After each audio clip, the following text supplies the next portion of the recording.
This is video number 2, and today we're going to be explaining Stonemason's chapters 2 Majors Design.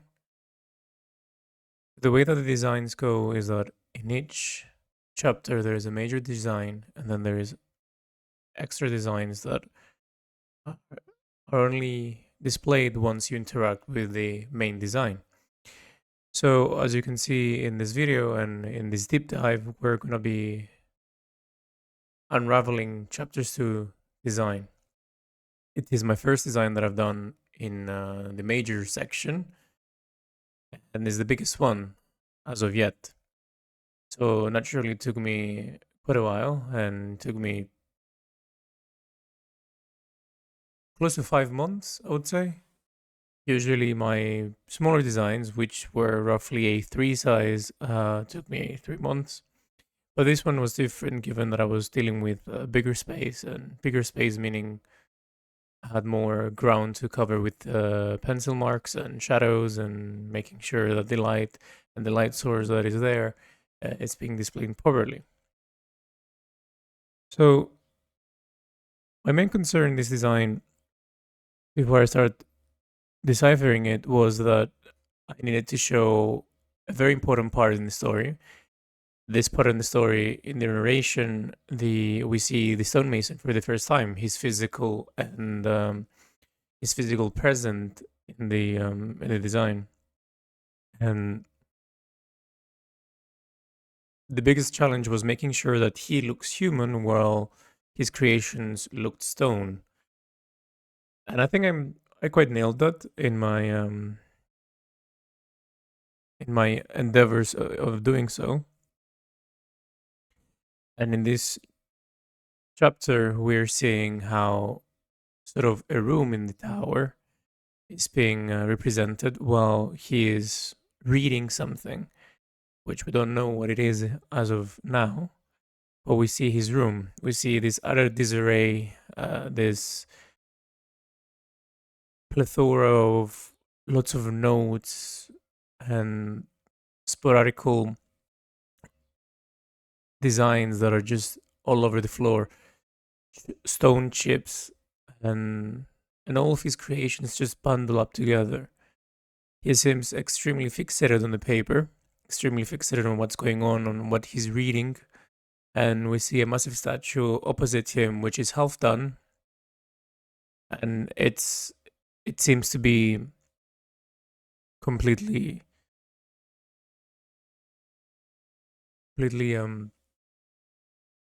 unfinished. And the way that it's being displayed is it has a part of the statue that it feels more complete than the other parts, and a section that it has been developed to showcase something. And around it, we see these wooden pillars that were to support for the height, so you can basically be able to reach the height of the face, for example, or the shoulders. And as I've said, whatever you're seeing on the floor, all this manner of paper and parchment and books and all that, you can interact, you can click on them, and you can see something happening in the composition. So the way that this is going to go, it's once you click on it, a pop-up design will sort of showcase. You'll be able to read what exactly you clicked on. If it's a letter, if it's a torn paper, if it's some of his notes, if whatever. And it's quite interesting because that was the idea that I started the Stonemason on. The idea that I would create this interactable illustration that creates more depth of storytelling once you interact with it, once you begin to apply yourself into the composition and immerse yourself into the story. So this glimpse here, it's his room. We see parts of his character and many parts of who he is scattered around in the environment, but less so on his physical and existing presence in the composition. We see him dressed in rags, having like this throw over him a complete and an untamed beard, his balding head, which signifies his age, frailty, and we see in the background, directly behind him, sort of like a bookcase or bookshelves with many of his statues, his stones, his books, and some of them are scattered on the floor. Lots of paper, lots of stone. Directly above him, above the bookcase, there's like this etched on illustration on the wall that depicts sort of like a religious looking design. Given that in order to create depth in the composition, I had to maintain some elements that are closer to be more detailed and further elements to be less detailed. I only implied parts of what is going on the on that sort of mural. From my mark making and how everything is sort of combined, we see the aging effect of the tower, how much weathering it endured through the years, and at the same time, in what state he has been living and he has been sort of experiencing for the this part of his life. The narration where we're sort of reading about what people or the individuals who were able to go into the tower and experience this for themselves have witnessed it. And what we see in the compositions is what is actually happening in the now. So there's going to be conflicted information, but at the same time, we are tasked to bridge the gap. Like what happened since the day that he he last allowed someone to be in the tower and how he is now. He has been living, he has been keeping the place, and especially reflecting his mental state and what sort of quote unquote demons he's been battling for all this time. As we scan around the composition, we see a lot of detail and a lot of sort of like hidden small details and objects that one can interact with. I will not really go into depth in what's happening in all of those corners, but I'm going to take it section by section as I took the section of the stonemason and what's happening behind him. On the right side of the composition, as I said, we see the unfinished statue, a very tall statue that one can wonder, is it unfinished given in his old age, given he cannot reach it or he cannot sort of chip at it anymore, or is it because he left it willingly? Around it, we see sort of like pictures and a small statue on this ladder, and this step ladder. And underneath, we see lots of paper that has been prompted on and sort of crashed underneath, and books on the first step of it. Interesting. I would have loved to go into detail on how everything sort of interacts, but I'll take the fun away given that you will be able to actually click on it and start seeing what each element that I've placed in the composition adds on to the overarching story and to the personality that the stonemason um, is forming. The most interesting part, I think, in this composition is that I think this is one of the few compositions that we clearly see the outside, and it's a moonlit night, cloudy, and I guess the difficulty was to introduce the light in such a way that it doesn't completely shadows and covers the whole um, room with depth that shadow can create, but at the same time give like the realism where the light is hitting to introduce some interesting points and some interesting highlights. Because if I were to do this completely realistically, the edges of the composition would have been completely darked out because there is some candle lights, but there is no other source of light, which means everything should have been completely shadowed. Which I thought of it for for a moment, if that's a good sort of direction, but I quickly realized that hyperrealism in terms of light and shadow is not what I'm after, but an introduction of where the light is coming from and the shadows are sort of formed, so that some of these sort of like more shadowy, more covered areas of the composition that trying to hide something, I I still I'm still able to introduce them to you without having to completely blur them out and make them impossible to see.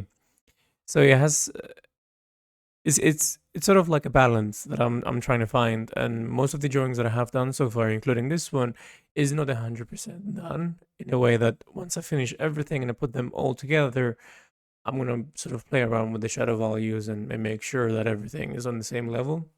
Even though as I keep going forward and with each new design, I become better. So therefore, in each new design, there's new techniques, new elements that I'm sort of introducing in it. But the contradictory thing that I'm finding here is that when I'm depicting a statue that he's done sort of earlier in his life versus now, there has to be a change, as I am having a change when I'm since my first design and my seventh design right now. So I'm trying to keep the element of my my progress with his progress as well. So if the first design didn't really show all these intricate ways of blending shadow and creating like a nice blend of her face, maybe I shouldn't reintroduce it or redo it and go back and do it in the first one, as I'm like now in the seventh one, and I'm sort of trying to implement that this is the statues that you're seeing around here, or some of them are done much later in his life and not earlier than that he was still sort of like testing things out or all that sort of perspective of trying to introduce progress. But the thing that has to be stable is the environment. So many times have I gone back to my older drawings to redo some parts of the environment so I can introduce the shadows and the textures and the different elements that I think are needed for coherency to be understood in this composition. Overall, I'm quite happy about the composition. It's been a blast. I've taken the most breaks in this design than the previous ones, and in all honesty, I think it really added to me rethinking things and at the same time taking my time with it. And I think I still will be working on it a little bit, as I told you guys, with the shadows and the lights and the blending techniques to make sure that everything is sort of done and displayed the way that I imagined them to.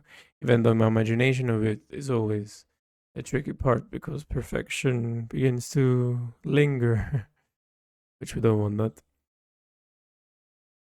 But overall, this design, the second chapter, the introduction to the second chapter is a powerful one, given that we see a major part of the story unfold, and especially in what is ailing our stonemason, and he's been ruminating over. And I'm excited to hear what you guys think when you begin to uncover it and begin to actually get behind it. And given that not everything in the composition is very visible to interact, so for example, not everything is as obvious to click on as the paper on the floor, for example, and some hidden sort of gems are found around when you actually go in the design and you're able to zoom in and sort of see it in high quality scanned version of it. And this is another thing that I couldn't do in my previous theme. It's actually have high quality scans, so I can really allow everyone to zoom in and take it for what it is. So I'm excited about that. I'm excited about this new method of interacting with my drawings and my art. And going back to the foundational element of art, which is graphite, has been quite fun, even though one might think is restrictive, but not at all. it allows you to reconsider how you implement textures and reconsider how you add your personality behind what you're creating. So this has been the second chapter's drawing. I still have 6 more designs to elaborate on as they're completed. So in my next few videos, I'm gonna be sort of dissecting them and really coming behind what is happening in each design, just roughly, not really bringing too much depth, but showing you guys what I have been working on.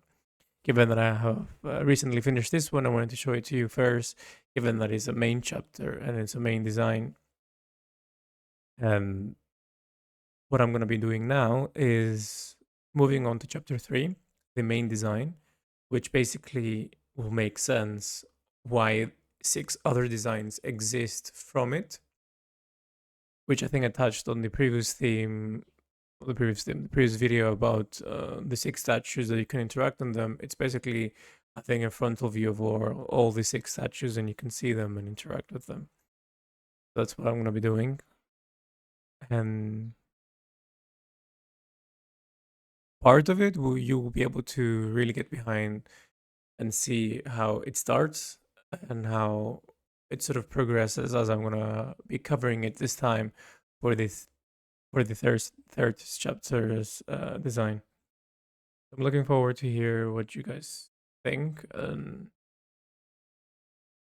I'm very close to finishing. I have 2 more designs and then putting everything together and making everything work and allowing it to be officially released, which I have been trying to do actively, but at the same time, I keep adding more things onto it. But yeah, let's see how this new journey of the chapter 3 treats us, and I hope this video of me explaining a little bit about chapters 2 design and how the stonemason sort of is uncovered and we are able to see it for the first time and what he's doing without having to spoil a lot of things other than just the visual things that you can see has been informative for you. Thank you very much.